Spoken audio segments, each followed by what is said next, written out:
Hey, good morning, everyone, and Happy New Year. Now, to be honest with all of you, I've always found New Year's to be kind of a strange holiday. The whole thing seems a bit arbitrary. We picked a random day, and there's so many other days that make more sense. And we can argue about that if we want to. And the traditions just kind of don't add up for me.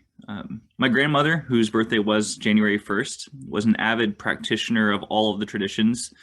She was the person who would count out all 365 black-eyed peas to eat for dinner on New Year's Eve. Nothing else. She hated the peas, but she would count them, she would recount them, and then she would eat them. And in her later years, she would count out 365 peas for each and every one of her pets and make them eat the peas as well. And the whole thing seems rather superstitious to me, and I never really understood it, and I didn't bother to ask why, and I just figured we'll just leave it alone. And it's not just the peas; it's kind of the whole kit and caboodle. It's well, just take this year for example. In this virtual age, I texted Happy New Year to a bunch of people whenever the clock struck midnight, and they all texted back and said that it wasn't New Year's yet because they were still in a different time zone and it was a different time there, and so it didn't count. The whole holiday is supposed to be global, but somehow it's still local. And I watched the ball drop in New York City like you're supposed to, but on the channel I was watching on this year, instead of playing Old Lang Syne, they played New York, New York.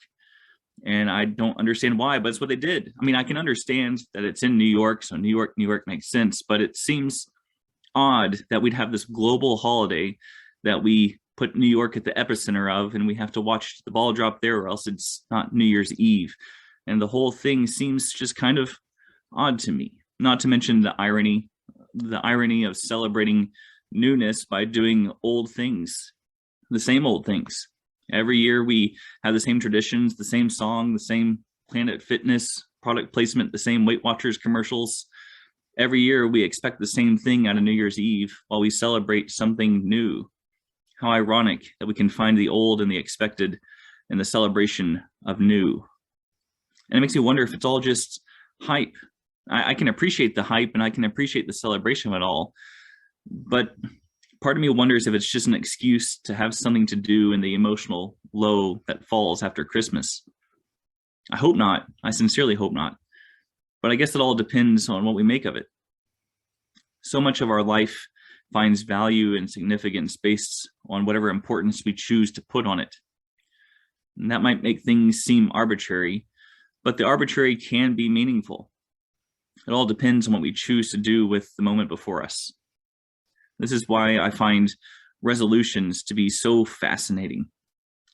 Each and every resolution is a window into another person's life, but not just their life, their view of importance.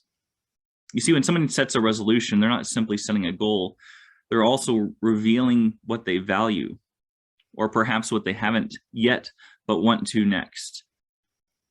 A resolution is in no small way a turning point or a realization of something missing or underappreciated or out of reach. And it's also a breaking point when that person realizes they can't go another year without it or without doing something about it. To have what was missing, to appreciate what they had taken for granted, or to make a value change in their daily life, something has to give. And even if the resolution is the same one you've made a dozen years in a row, that doesn't make it less of a statement on what you value or how you wish to direct your life. Even a broken resolution is still some form of a realized desire and a real value placed on something important.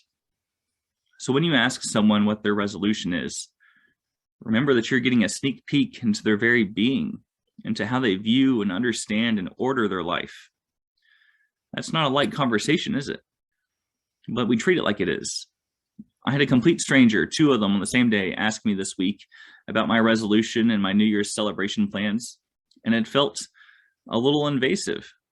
I know it's not, and I know they're just making conversation to fill an awkward silence, but it struck me as odd how something so big could so easily become small talk.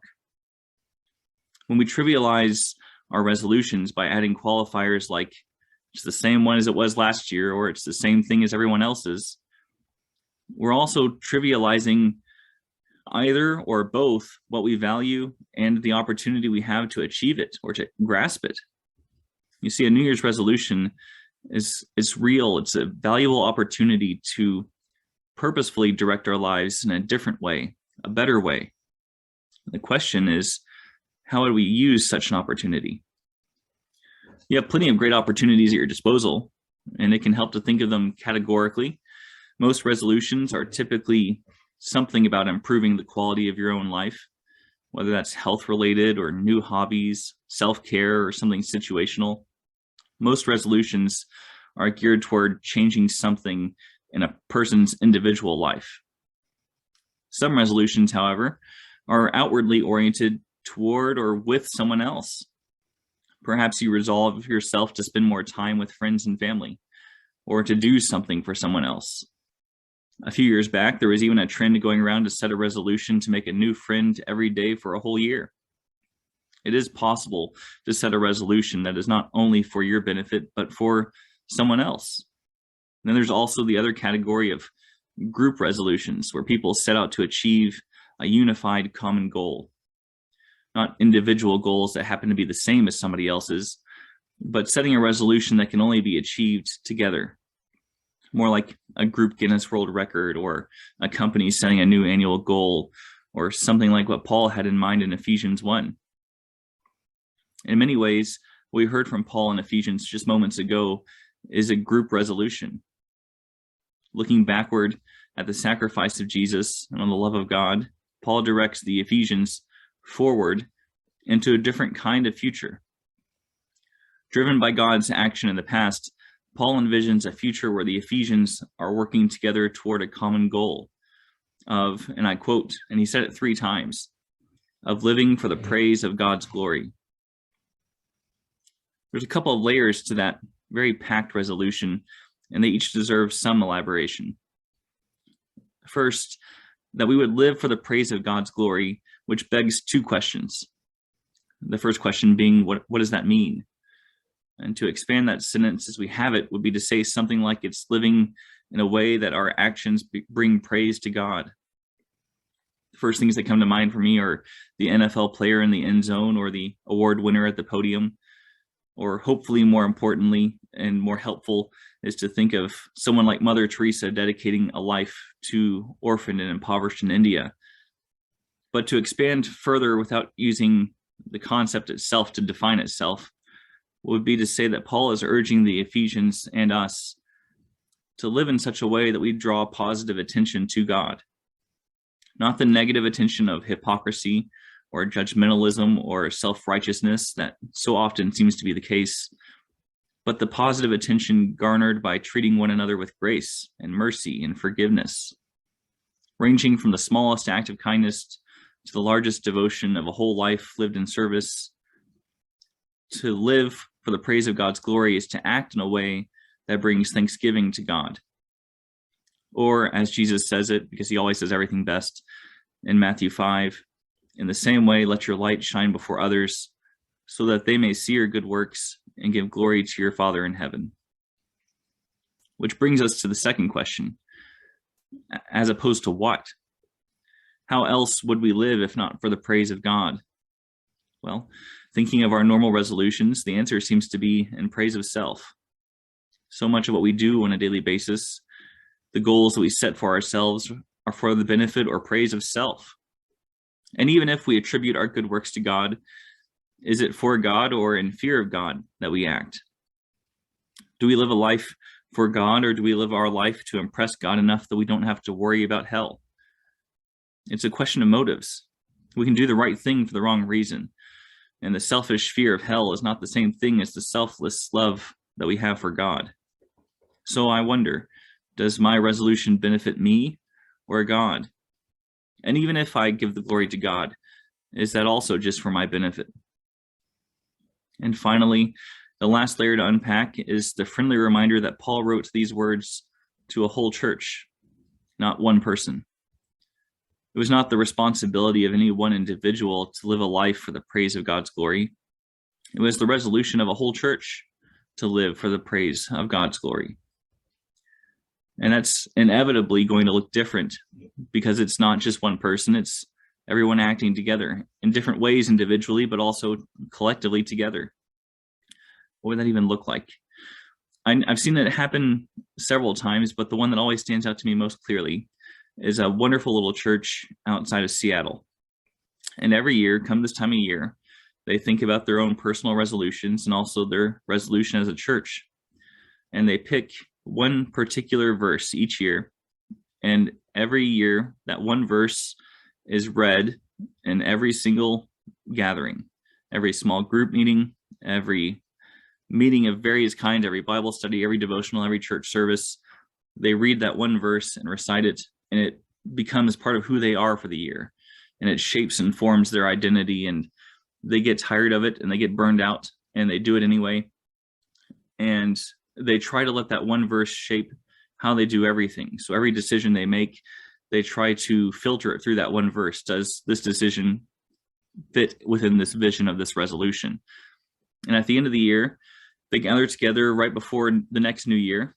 And instead of having a New Year's Eve party, they sit down and reflect on how that verse shaped them that year and how it changed things in their life. And then they break out the paint and they find a blank wall in the church and they try to paint somehow, some way, their experience of living into that verse for that year. And I always thought that was such a beautiful mural. You can walk through their building and see each year pictorially represented by the things they did being shaped by the scripture that they resolved to be that year. And I wonder what it would look like to set something like Ephesians 1 in front of all of us as a church, to filter everything that we do as a church through this idea of living for the praise of God's glory. Surely it couldn't look like something awful or bad. Surely there's nothing to regret there. There's nothing terrible about coming together to live for the praise of God's glory. So it can only be something beautiful. And a lot of it we already do.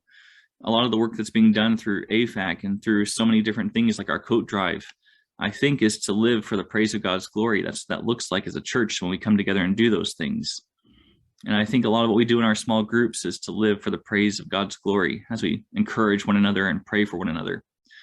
You can see how this is already part of who we are. And if it can be part of everything that we are, how wonderful that is to say that at the end of the year that we resolved to do something, if only everything, for the praise of God's glory, and to be able to look back and say that we did that. And I think that's a different way to think of resolutions. It's not necessarily a weight goal or to not waste your gym membership or something small and individual, but something so much more communal and bigger, to live for the praise of God's glory. And somehow that's also more attainable. No longer is it just me feeling like I have something to do by myself and then feeling guilty for not doing it by myself, but we have one another to lean upon and to encourage each other and to spur each other on. And if that's not one of the best definitions for what a church should be and what church should be doing, I don't know what else you could find. But to think of church simply existing to live for the praise of God's glory might be one of the purest things I think you could use to define a church by. And for me, at least, as I spent the time this last couple of weeks with Ephesians 1, that's the image that kept coming back to me, is how wonderful of a resolution that is, to set ourselves for that particular goal, to live for the praise of God's glory. I can't make you choose your resolution however you want to choose it. You've already probably set what you want to set, or you think it's all a bunch of hogwash and you're not going to do it anyway, and that's fine. But if you're looking for one more resolution to add to your list, perhaps consider living your life in such a way that everything you do is for the praise of God's glory. And for me, at least, I think that's a good filter to have for the year, for me to organize my life around, for me to direct and orient myself around that idea, is one that inspires me to find God in more places and to find opportunities to love others in more places. And I hope you can join me in doing that.